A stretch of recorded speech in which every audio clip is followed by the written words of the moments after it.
السلام علیکم دوستو، شاداب خان کا انگلینڈ کے خلاف سیریز میں شامل ہونے کا امکان روشن۔ دوستو، ویڈیو شروع کرنے سے پہلے ہماری آپ سے ایک چھوٹی سی ریکویسٹ ہے کہ اگر آپ ہمارے چینل پر بالکل بھی فرسٹ ٹائم ہیں تو بالکل فری میں اس چینل کو سبسکرائب کر دیں اور ساتھ موجود بیل کے آئیکن پر بھی کلک کر دیں تاکہ آپ ہماری آنے والی ویڈیوز آپ کو بآسانی مل جایا کریں۔ تو آئیے آج کی ویڈیو شروع کرتے ہیں۔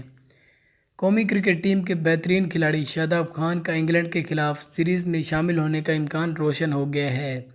شاداب خان کے خون میں وائرس کی موجودگی کی وجہ سے انہیں انگلینڈ کے خلاف اسکواڈ میں شامل نہیں کیا گیا تھا اور ان کا لندن میں علاج چل رہا ہے اور ان کے پہلے ٹیسٹ کی رپورٹ آ گئی ہے جو کہ بالکل کلیئر ہے۔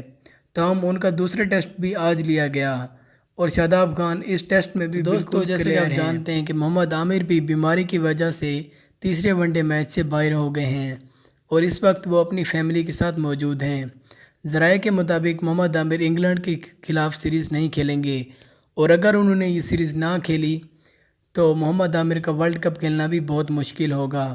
اب دیکھنا یہ ہوگا کہ جو انگلینڈ کے خلاف ون ڈے سیریز چل رہی ہے کیا پی سی بی شاداب خان کو اس سیریز میں موقع دے گا یا نہیں۔ امید ہے کہ ویڈیو آپ کو پسند آئی ہوگی۔ اگر پسند آئی ہو تو چینل کو سبسکرائب کرنا بالکل بھی نہ بھولیں۔ ملتے ہیں اگلی دفعہ کسی اچھی ویڈیو میں۔ اللہ حافظ۔